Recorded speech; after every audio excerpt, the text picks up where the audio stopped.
Before the Prophet Muhammad sallallahu alaihi wasallam, Mecca, the Arabs of Jahiliyyah were actually praying, fasting and believing in Allah, but Allah called them mushriks. They were not ignorant. They were at the top in literature. They had trade agreements with the superpowers of their time. They were managing their city-state with a structured council system. So in many ways, they were more advanced than other societies and much richer. But still, the Prophet ﷺ called that society Jahiliyyah. Why did these people, who already believed in Allah, resist Islam so strongly? And more importantly, where did they first learn about Allah? In this video, with facts you may hear for the first time, you will see the period of Jahiliyyah again. You are watching Religious Story TV. We continue our Islamic history series. To not miss videos like this, subscribe to the channel, like the video, and write your suggestions for the next videos in the comments. If you are ready, let's begin. Jahiliyyah. When you hear this name, what comes to your mind? A desert, yellow sand, a man holding a sword, wearing old and rough clothes with his camel. He cannot read or write. He looks very primitive. He follows no rules. He looks unaware of everything. But this image is not correct. In fact, this picture stops us from understanding Jahiliyyah. The great companion Umar radiallahu an said, "The one who does not know Jahiliyyah cannot understand Islam." This was not said without reason, because to understand the change Islam brought, we must clearly see the darkness before it. The word Jahiliyyah comes from the Arabic root ignorance. But here, it does not mean lack of knowledge. Here, it means being cut off from revelation. The Prophet ﷺ described that time as Jahiliyyah. In reality, that society had culture, poetry and wealth, but they had no spirit of prophethood. They were far from the guidance of revelation. Islamic scholars explain it like this: Jahiliyyah is not just the name of a time, it is the name of a condition, and that condition can exist even today. At that time, hundreds of thousands of people from different parts of the world visited Mecca every year. Both traders and people coming for religious reasons brought great wealth to Mecca. Mecca had become an important center of trade, religion, and culture. This society was ruled like a city-state. They had political and trade relations with the great empires of the time, like Byzantium, the Sasanians, Yemen, and Abyssinia. This region was the economic heart of the Middle East. People were making written, legal agreements. For that time, it was a society with many features that could be considered quite advanced. But Jahiliyyah has three main characteristics. First, it is a society of shirk. They did not deny the existence of Allah, but they shared His attributes and authority with idols. Second, dhulm is dominant. Not the one who is right, but the one who is strong wins. Third, hardness of the heart. People could cause pain and then walk away without even looking back. Now let's look at some interesting features of this society at that time. There was almost no agriculture and no animal farming. The land was made of around 12,000 small volcanic hills. The temperature could reach up to 49 degrees. Rain was very rare. But when it came, it turned into floods and destroyed everything. So the main source of income in this city was trade. Around Mecca, there were these powers: Byzantium in the northwest, the Sasanians in the northeast, Yemen in the south, and Egypt in the west. The strongest empires of that time were surrounding this small desert city. The Kaaba, according to the belief of that time, was full of idols. People came, performed pilgrimage, offered sacrifices, and used divination arrows. The Kaaba was both a religious and a commercial center of attraction. The Prophet ﷺ never went to China, But he knew the Chinese, because people from every nation came to Mecca, and he has a hadith, seek knowledge, even if it is in China. The population of Mecca was around 10,000. There were 12 major tribes. Everyone knew each other. The fairs, they were like the trade expos of that time, and also similar to today's festivals. The three most famous ones were Zulmekaz, Ukaz, and Mesen.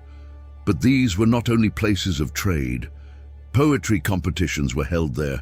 The best 7 poems were chosen, Muallakat al-Saba, the 7 hangings.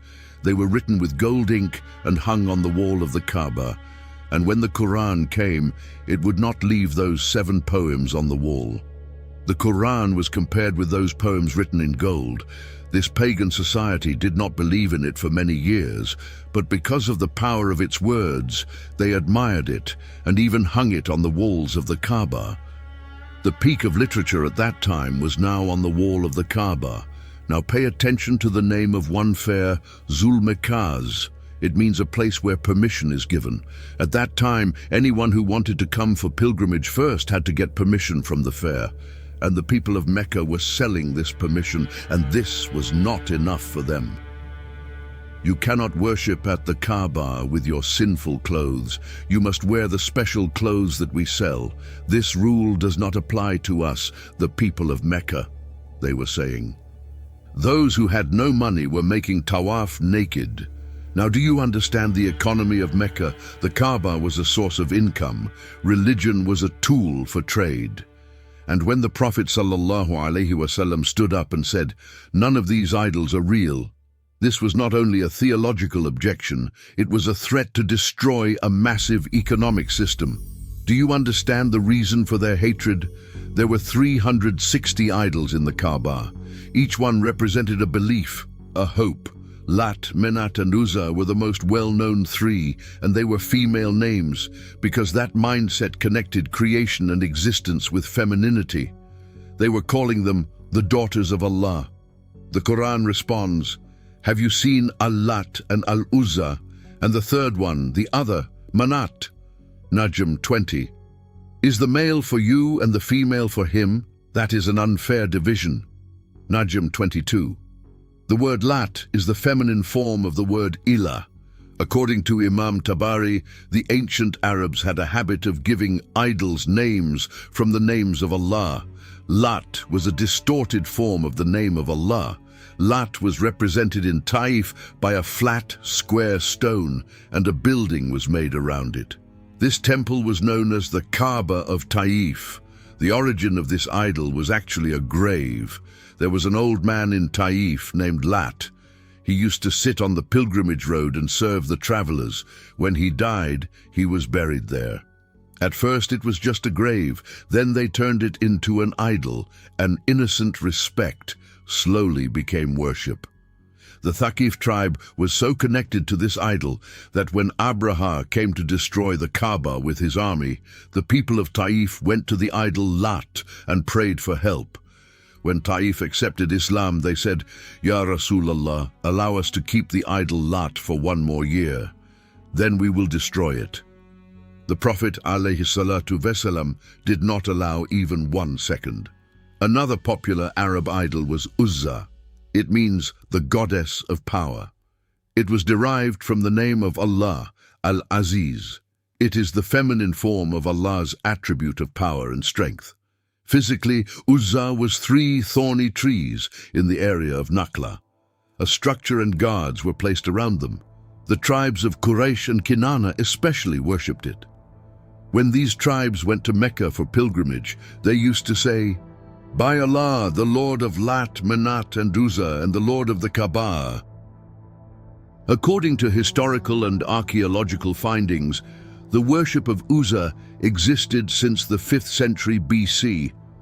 Uzza was associated with Isis, the goddess of fertility in ancient Egypt, Aphrodite, the sky goddess of ancient Greece, and Ishtar, the fertility goddess of Mesopotamia. After the conquest of Mecca, the Prophet ﷺ sent Khalid ibn Walid radiallahu an to the temple of Uzza in Nakhla. Khalid went and cut down the trees. He returned and said, I destroyed it, Ya Rasulallah. The Prophet asked, "What did you see?" He said, "Nothing." The Prophet said, "Go back, you have not destroyed it yet." On the second time, Khalid drew his sword and completely destroyed it. Then the Prophet said, "Now you have destroyed it. Uzza will never be worshipped again." And the other famous idol was Menat. It means the goddess of fate. According to Ibn al-Kalbi, Menat was the oldest idol worshipped by the Arabs, and all Arabs showed respect to it. Menat was one of the oldest deities of the Semitic world. A form of its name, Menutum, was also found in the pre-Sargon period as one of the names of Ishtar, the Babylonian goddess of fertility. Menat was a black stone located near the sea, close to Qudayd, between Mecca and Medina. Because it was connected to the area between Safa and Marwa, some Arabs who became Muslim felt unsure about performing the ritual of Sa'i between Safa and Marwa. Then Allah revealed in Surah Baqarah, Ayah 158, "Indeed, Safa and Marwa are among the signs of Allah." The Prophet ﷺ sent Ali radiallahu anh to destroy Menat. Ali destroyed the temple. Why were all of them female? Lat, Uzza, Menat, all three are feminine words. According to Islamic scholars, people connected the act of creation with fertility, so they gave feminine names to divine powers. At this point, the Quran asks a very sharp question: is the male for you and the female for him? Najm 21. A society that buried baby girls alive, feeling shame, with darkened faces, was attributing daughters to Allah. You do not value women. When a girl is born, your face becomes dark with shame, but you give your idols female names and worship them. This ayah exposes this contradiction in one sentence. Surah Najm was revealed in the 6th year of Islam. For 6 years, these three names were not mentioned in the Quran. Then it said, "Have you seen Lat and Uzza? And the third one, Menat? They have no power. They are nothing but names you and your fathers have made up." Surah Najm, Ayah 20 and 23. Names, nothing more. Empty names given to stones, trees and rocks.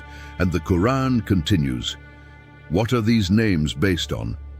Assumptions and the desires of their souls. And beyond all of these, there is another idol. It has no shape, it cannot be seen, but it is the most dangerous, the idol of desire, Hawa. The Quran asks, have you seen the one who takes his own desire as his God? In this century, idols have changed their form. Do not look for them in sweets, iron or stone anymore. A man who collapses in the street because his car is scratched, what has become the idol in his heart?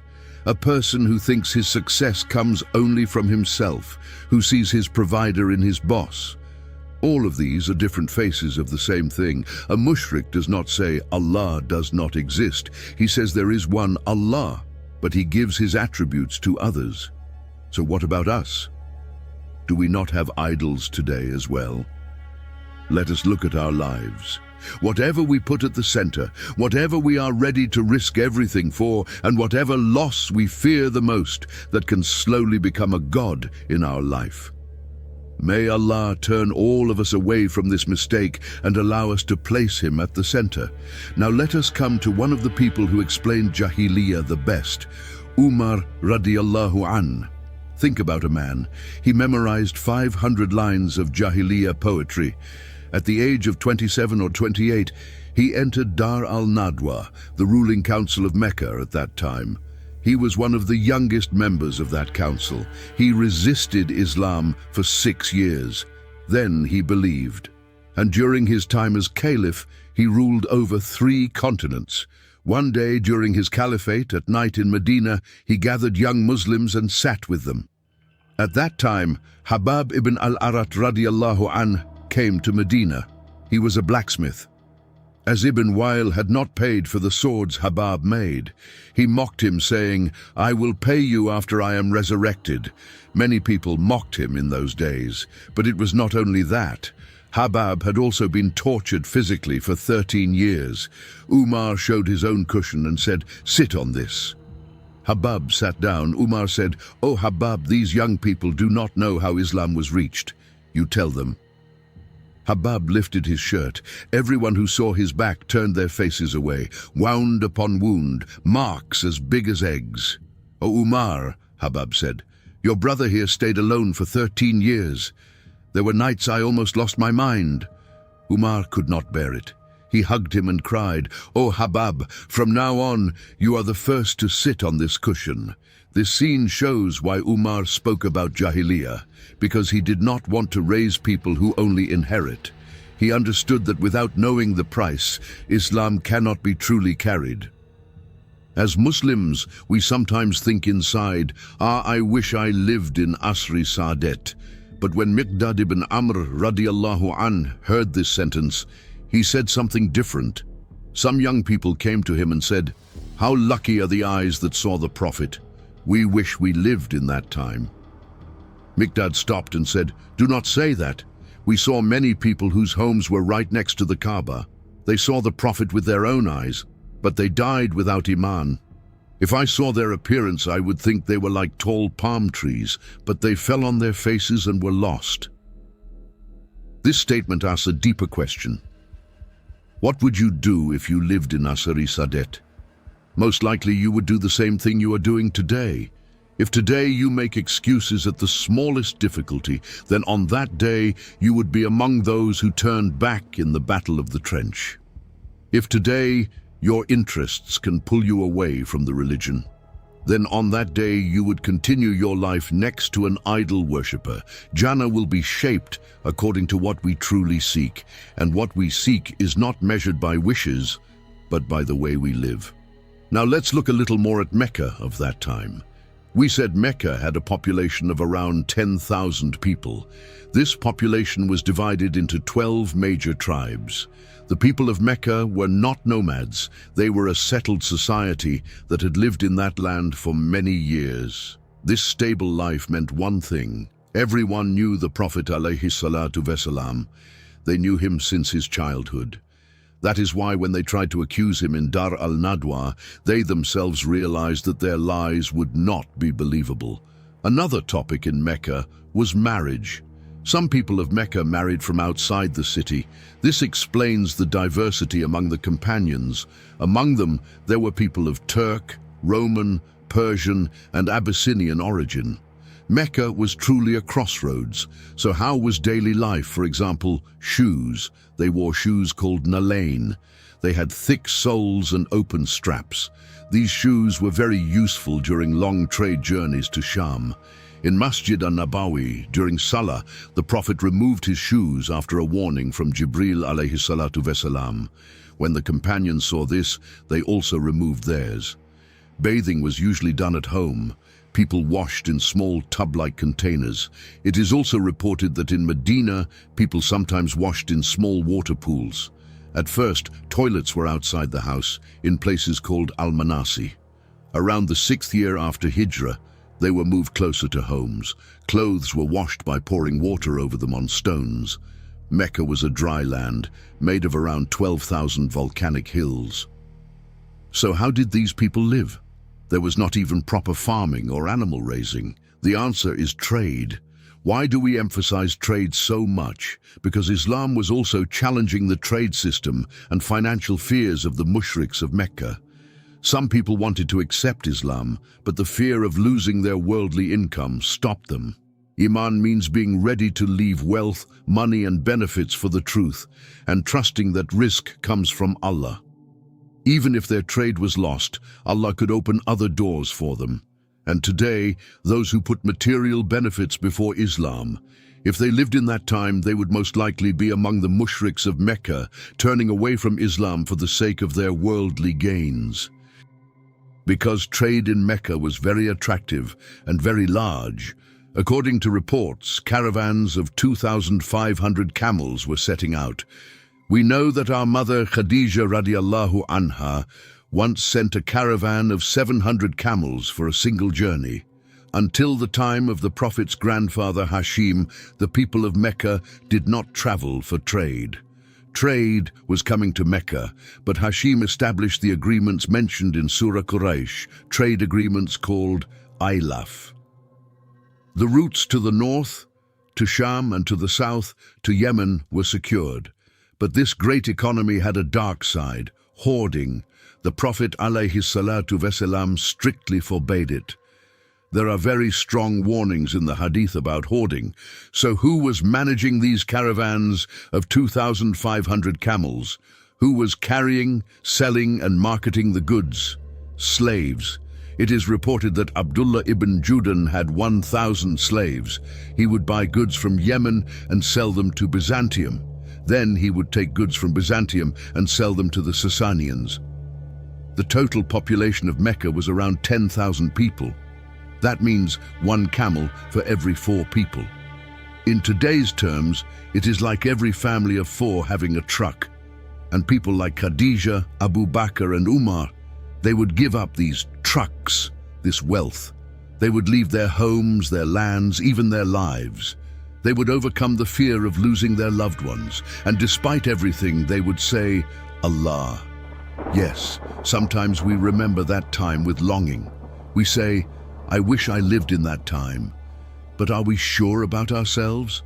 Did we really sacrifice in this time so that we would be among those who sacrificed back then? Let us answer this question honestly. If the answer is no, then we should focus on fixing our hearts and our nafs. And the first step is learning through Islamic books, lectures, and videos. In this way, by staying in a constant spiritual awareness, we can shape our lives according to Islam. And if the answer is yes, we still need to continue. Because without this effort, we cannot keep that spiritual state. In the end times, Iman can feel like holding burning coal in your hand. May Allah protect us from losing it. Now let us move to the details of the fairs in Mecca. In a place where trade was this big, trade was not only done in shops, cities were built, temporary cities.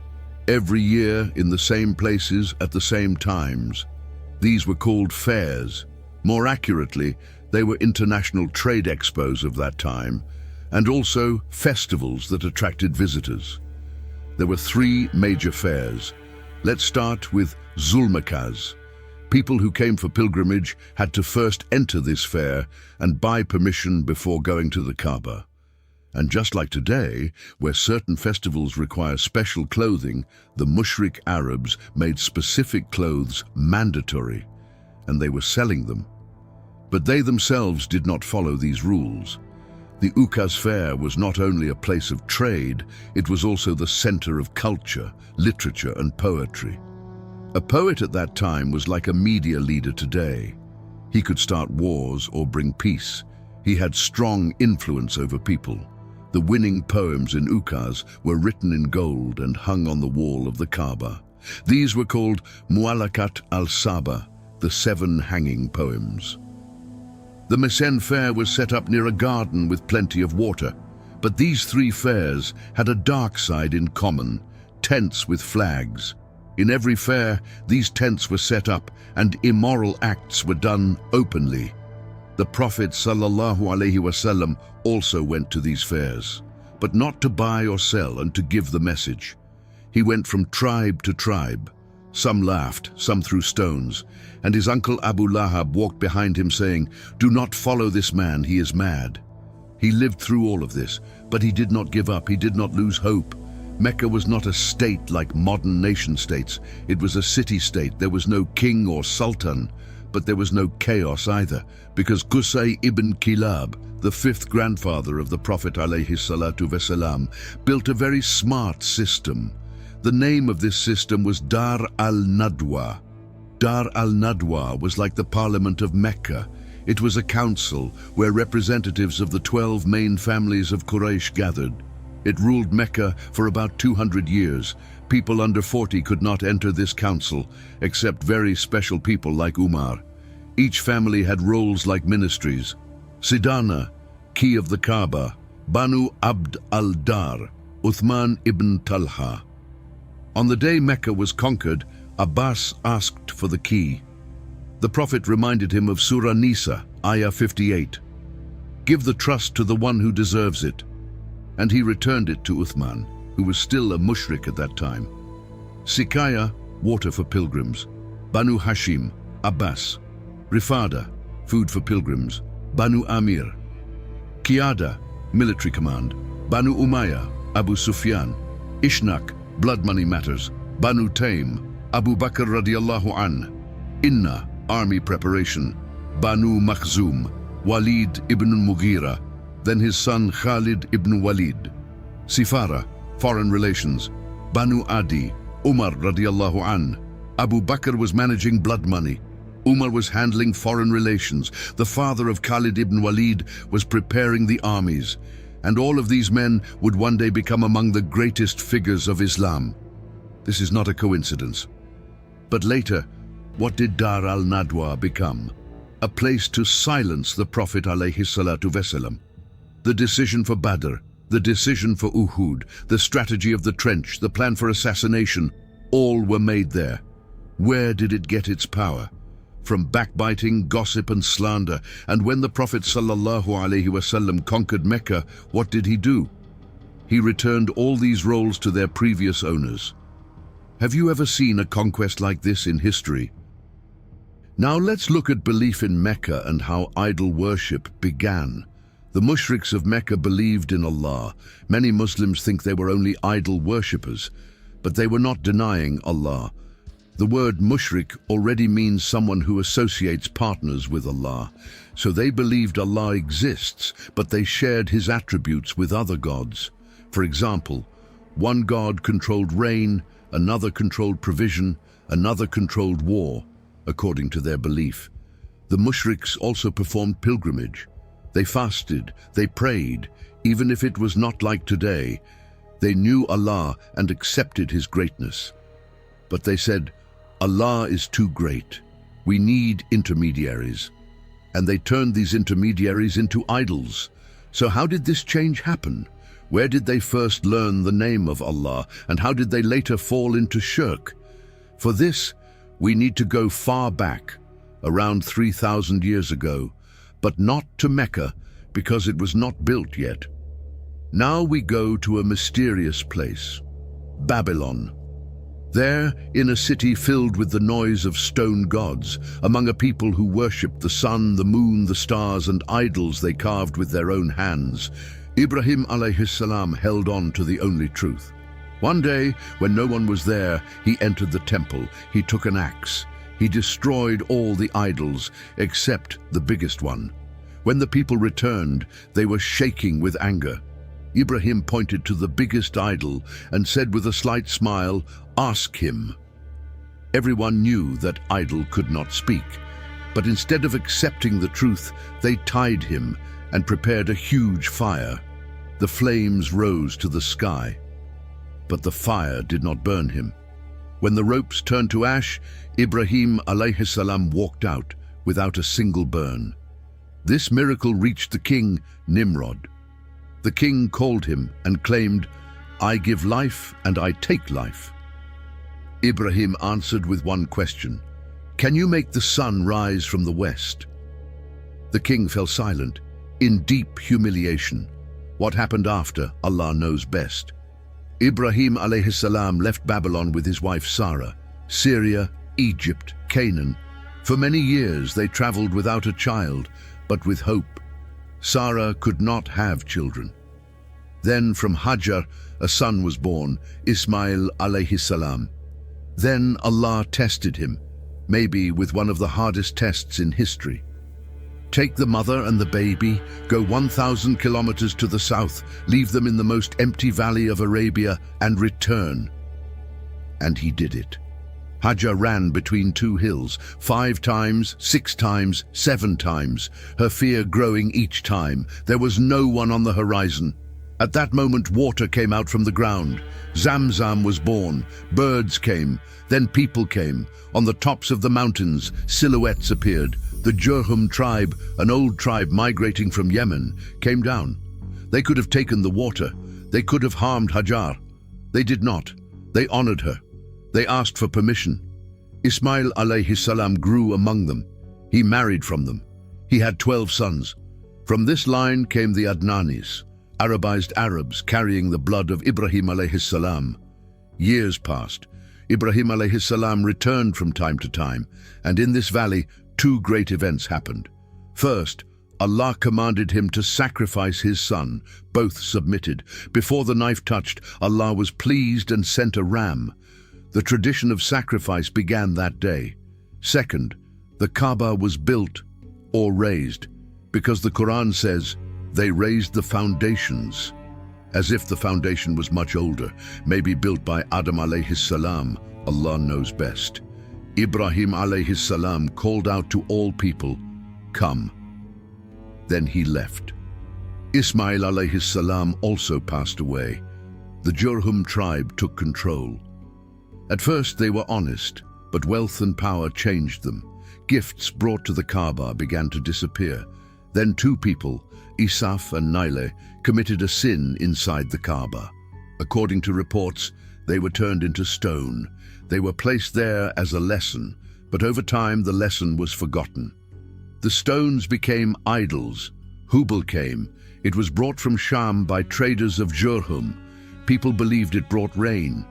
It was placed inside the Kaaba. Then came Lat, Uzza, Menat, the daughters of Allah. Then many more idols. Arabia turned into a market of idols. The religion of Ibrahim and Ismail alayhi salam was almost gone. Meanwhile, in the north, another storm was rising. In the year 132 AD, Banu Israel revolted against Rome, the Bar Kokhba revolt. They defeated a Roman legion. It was a big humiliation for the empire. Rome gathered a huge army, almost 1/3 of its forces, and came back. More than 500,000 people were killed. The survivors scattered. Some went to the Arabian Peninsula. Some went all the way south to Yemen. Others settled near a mountain north of Bakka, Mount Selah, a place mentioned in the prophecy of Isaiah. There they built the city of Yathrib, gardens, fortresses, trade routes, and they waited, because they believed the final prophet would come. But they were mistaken in one thing. The prophet they were waiting for would not come from the line of Ishaq and Yaqub. He would come from the line of Ismail alayhi salam. But in Yemen, long before this, another story was being written. The kingdom of Saba, a massive dam that turned the desert into a green land. The sun-worshipping Queen Bilqis, who received the letter of Sulaiman alayhi salam, a people who later submitted to Allah. In the year 145 AD, the dam collapsed.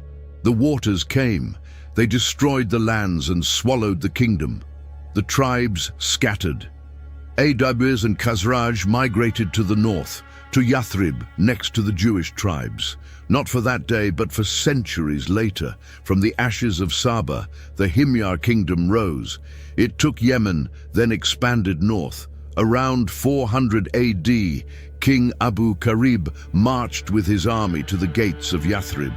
He surrounded the city. He cut the palm trees. The city was close to falling. Then the king became sick. No doctor could cure him.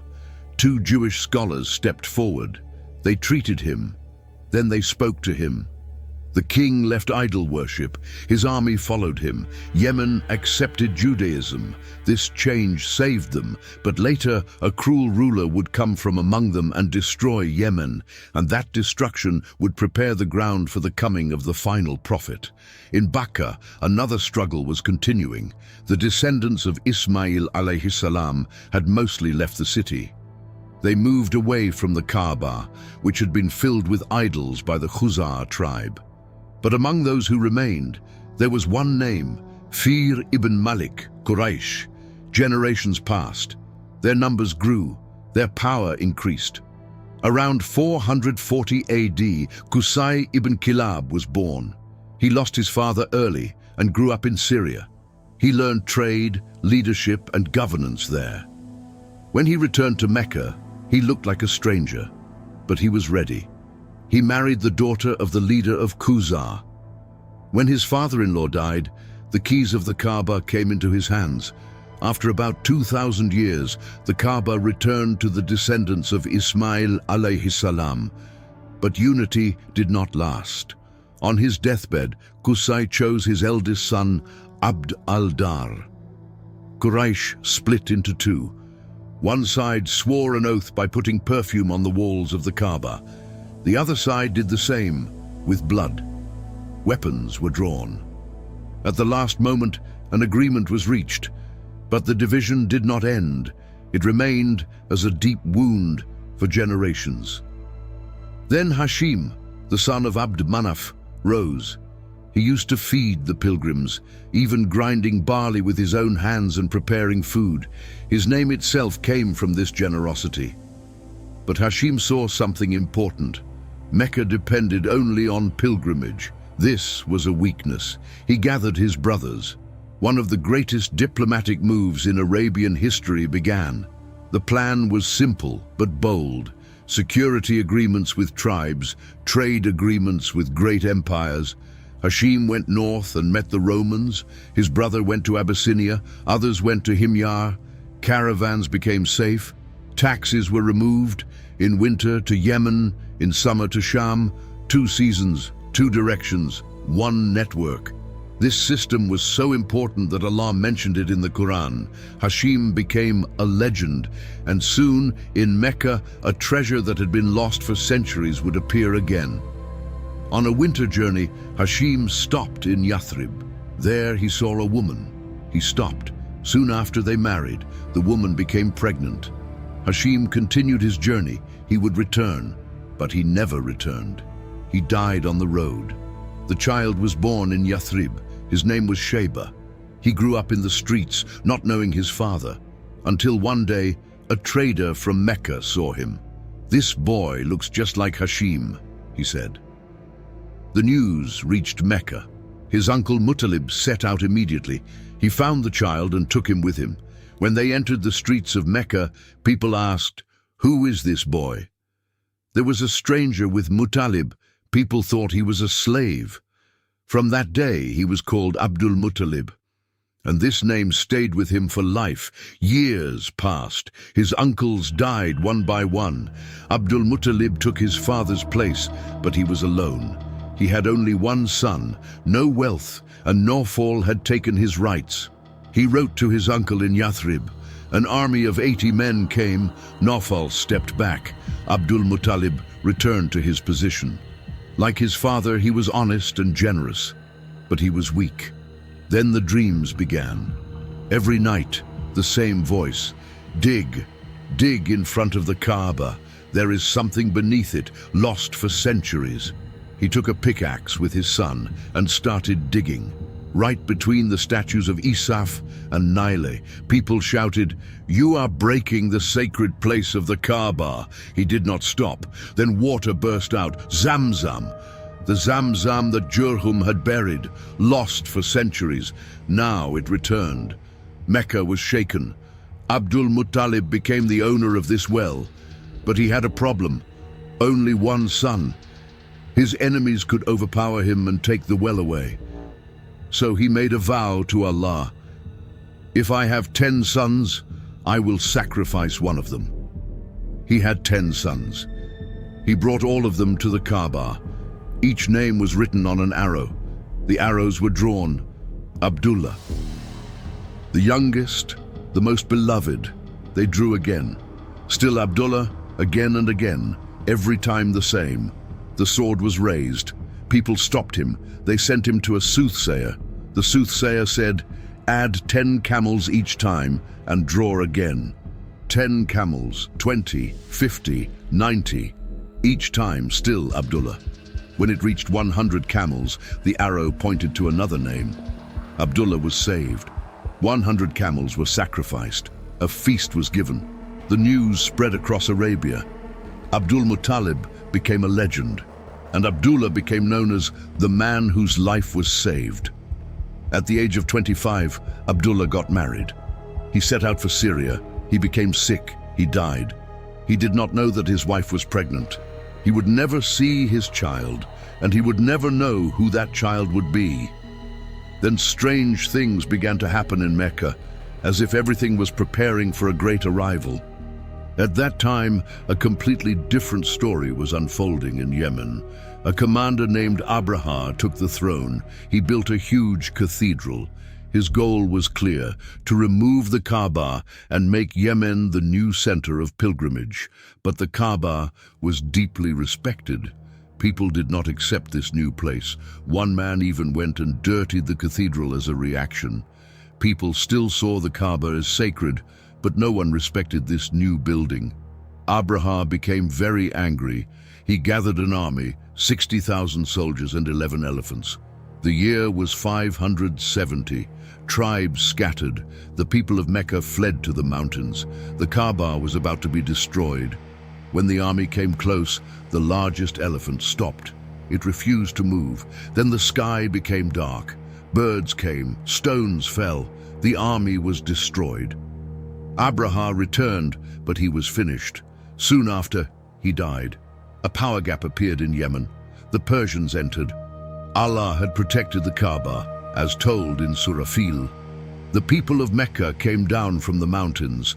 The city was saved in a miraculous way. At that same time, the father of the Prophet ﷺ, Abdullah, who had gone on a caravan journey, did not return. He had died. He was only 25 years old on the road to Syria, not knowing that his wife was pregnant. Abdul Muttalib swallowed his pain. There was a child in his daughter-in-law's womb. A baby boy was born. His grandfather took him in his arms. He looked at him with great hope. He gave him a name, Muhammad, the praised one. And this child grew. He earned respect and love. People trusted him, they believed him, until he was chosen as a prophet and stood against their idols. At first, he called people secretly. He gathered young people around him. Then the mushriks tried to make a deal with him. They said, "O Muhammad, bring your God. Let us put it next to ours." The Quran rejected this with Surah Kafirun. Say, "O disbelievers, I do not worship what you worship." Kafirun 1-2. In Jahiliya, some tribes used to bury their baby girls alive. Not all girls. There were respected and wealthy women like our mother Khadija radiallahu anha, who owned caravans and had high status. But among the poor and weak groups, some buried their daughters alive. Why? First, economic reasons. A girl was not seen as contributing to production. Second, and deeper, tribal honor. If a tribe was attacked and a girl was captured, it was seen as shame. To avoid this, they buried girls alive. How did they do it? When the girl was around 6 or 7 years old, the father would say to the mother, "Prepare her. I will take her to her uncle." The mother would dress her in her best clothes, comb her hair, then a journey. A hole already dug in the desert. The father would lean near the hole as if something was inside. The child, curious, would lean too. Then he would push her. Alive, he would cover her and return home and continue his life. In the tafsir of Surah Baqarah, it is said, "Before Asr-i Sadet, the hardness of hearts had reached such a level that people were not even sad while burying their daughters alive. But with Islam, mercy, compassion, and humanity came. Those who once buried their daughters later would not even step on an ant." The Prophet ﷺ responded to this darkness by giving hope of Jannah. Bukhari, "Whoever is tested with daughters and treats them well, they will be a shield for him from the fire." Abu Dawud, "Whoever raises 3 daughters, educates them well, marries them, and treats them kindly, for him is Jannah." Another serious issue was a practice called zihar. If a man said to his wife, "And you are like my mother's back," the marriage became frozen. He could not approach her, but she also could not marry someone else. She was trapped. Awas ibn Samit said this to his wife Khawla bint Salaba. She went to the Prophet, and Allah revealed Surah Mujadala. "Allah has heard the statement of the woman who argued with you and complained to Allah." Mujadala 1. The ayah says, Allah heard her voice, her complaint, her tears. This message, given to a woman 1,400 years ago, still speaks today. Another major problem of Jahiliyyah was tribalism. A person could only survive with his tribe. If you committed a crime, your tribe protected you. If they were strong, no one could touch you. If blood money had to be paid, the tribe paid it together. The tribe was like a security system, but also like a prison, because there was no real justice. Not the one who was right, but the one with the stronger tribe would win. The Prophet ﷺ spoke very strongly about this. Whoever dies for tribal pride dies a death of Jahiliyyah. Whoever fights for race is not from us. Abu Jahl was one of the most controversial figures of Jahiliyyah. His real name was Amr ibn Hisham. His title was Abu al-Hakam, the father of wisdom. He was one of the smartest men of his time. Did he know the Prophet was telling the truth? Yes, he knew. When Ali radiallahu an was around 12 or 13, Abu Jahl said to him, "Ali, your cousin is telling the truth.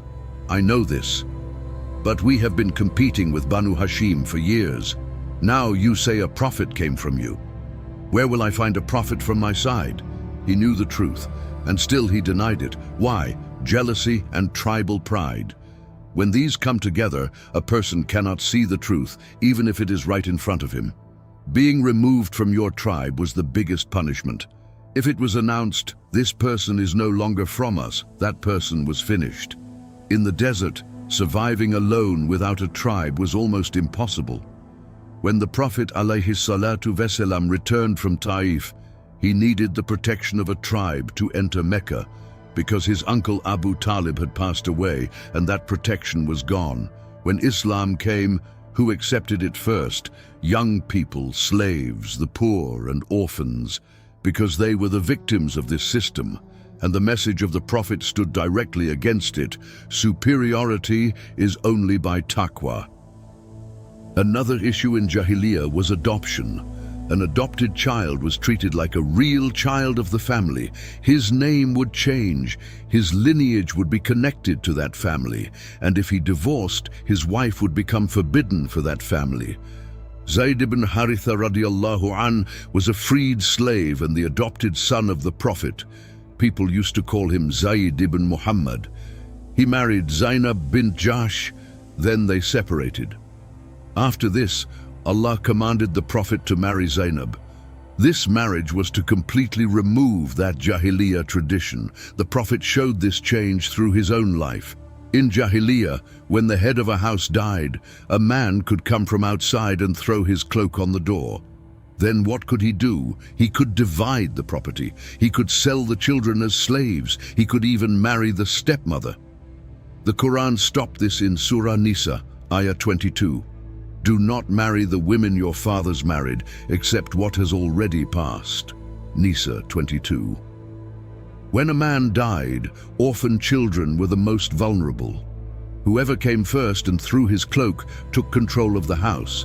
Their wealth could be taken. They could be turned into slaves.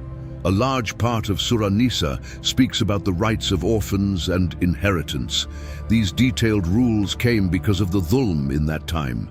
The Prophet ﷺ said, "The one who cares for an orphan, and I will be like this in Jannah." And he showed his two fingers, close together with no space. Even the way to show kindness to an orphan was taught. Gently, by touching the head, in the direction of the hair. There were also very brutal practices like mutilation, called musla. It meant cutting the body of a dead enemy, cutting the nose, ears, removing organs, and even wearing them. One of the most painful scenes of the Battle of Uhud, Hamza radiallahu an was martyred. Hind, the wife of Abu Sufyan, had lost her father, uncle, and brothers in Badr. For 1 year, she prepared a man named Wahshi for one task, to kill Hamza. Wahshi threw his spear. After this, Hind had Hamza's body mutilated. She took his liver and made ornaments. She went to the hills of Mecca and recited poetry. When Islam came, mutilation was strictly forbidden. And Hind, she accepted Islam. The same hands that did this act later said, La ilaha illallah. This is one of the miracles of the Prophet ﷺ. Now the issue of slaves, mawali, and free people. The society of Jahiliyyah had three levels. At the top were free people. In the middle were mawali, freed slaves. At the bottom were slaves. The case of mawali is very important. A slave could be freed. He became free. But his social status did not fully change. He could not marry a free woman. When the Prophet married Zayd ibn Haritha radiallahu anh to Zainab bint Jahsh, he was breaking this system too. It was not just a marriage, it was the fall of a system. The story of Bilal ibn Rabah radiallahu anh shows this clearly. He was an Abyssinian slave. Umayyah ibn Khalaf tried to kill him by placing heavy stones on his chest under the hot sun. Every time Bilal said, Ahad, Ahad, Allah is one. Abu Bakr radiallahu anh bought him and freed him.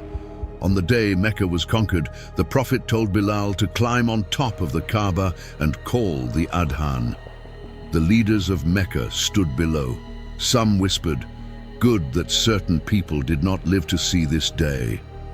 They were not focused on the beauty of his voice. They were focused on who he was. After the conquest, Abu Sufyan and Iyaz ibn Amr came to visit.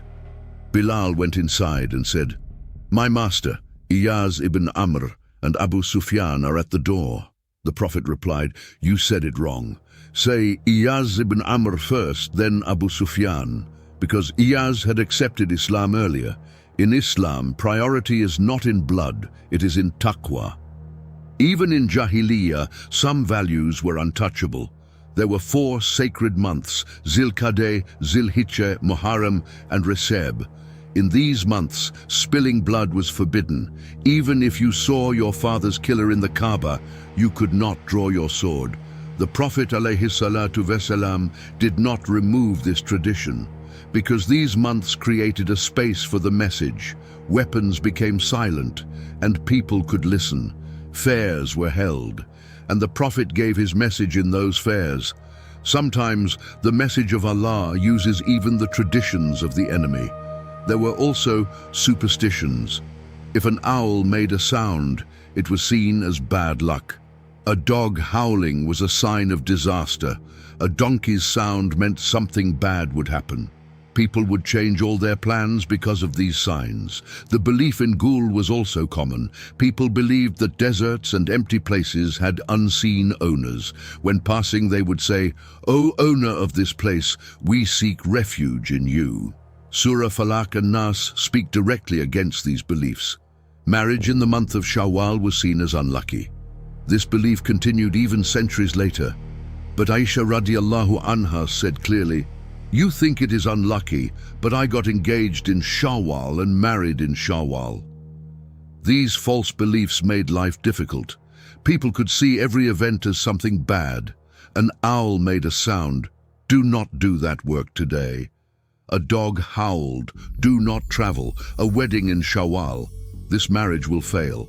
This was how they lived in Jahiliyyah. The Prophet ﷺ stopped this.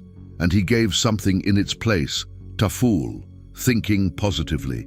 A hadith narrated by Abu Huraira radiallahu anh, there is no bad omen in Islam, the best is taful. The Prophet did not only say this, he lived it. One day someone was coming to meet him. They asked his name, Suhail. Suhail means ease. The Prophet said, our matter is easy. Another day someone came, Buraida. It means coolness. He said, our matters have cooled down. A tribe came to give allegiance, Aslam tribe. Aslam means peace, he said, with peace. This sunnah is something we need today. When something happens, some people say, why does this always happen to me? When a door closes, they say, nothing will go right anymore. This way of thinking is called tashawum. Throughout this series we saw this. Mecca was a rich city. It had trade, it had poetry, it had culture. It was one of the most important places in the world. But in the same city, baby girls were buried alive. Women were left in uncertainty. Slaves were placed on burning ground. The strong took everything. People said Allah exists, but his attributes were given to 360 idols. This is the picture that the Prophet ﷺ called Jahiliyyah, and this word is not just the name of a time, it is the name of a condition. That is why the famous statement of Umar radiallahu an is still true. The one who does not know Jahiliyyah cannot understand Islam. If you want to understand the Quran, know that ground. If you want to understand the Prophet, see that darkness. If you want to feel the greatness of the companions, look at what they came out from. When you see the scars on the back of Habab ibn al-Arat, you understand that Iman is not without a price. When you hear Bilal say, Ahad, Ahad, you say the kalima differently. When you learn that baby girls were buried alive, you feel the weight of the hadith. Whoever raises 3 daughters well and marries them, Jannah is for him. How much of this still exists today? There are still people who do not want daughters. There are still systems where the strong is always right. Idols changed their form, but they did not leave the hearts. Tribal pride still exists in different forms with the same idea, as long as it is from my side. Modern Jahiliyyah. If you liked the video, don't forget to like, subscribe to the channel, comment and share. We have more than 300 videos on our channel. You can watch all of them for free, and we add subtitles in 75 different languages. Our goal is to reach the whole world. Please continue to support us with your comments and your du'as. May Allah be pleased with all of you. May Allah protect us from that darkness. May He guide us to the path of the Prophet ﷺ and the footsteps of the companions. May He give us the courage to remove the idols from our hearts, one by one. Ameen. Subhanaka la ilma lana illa ma allamtana innaka antal alimul hakim. Al-Fatiha.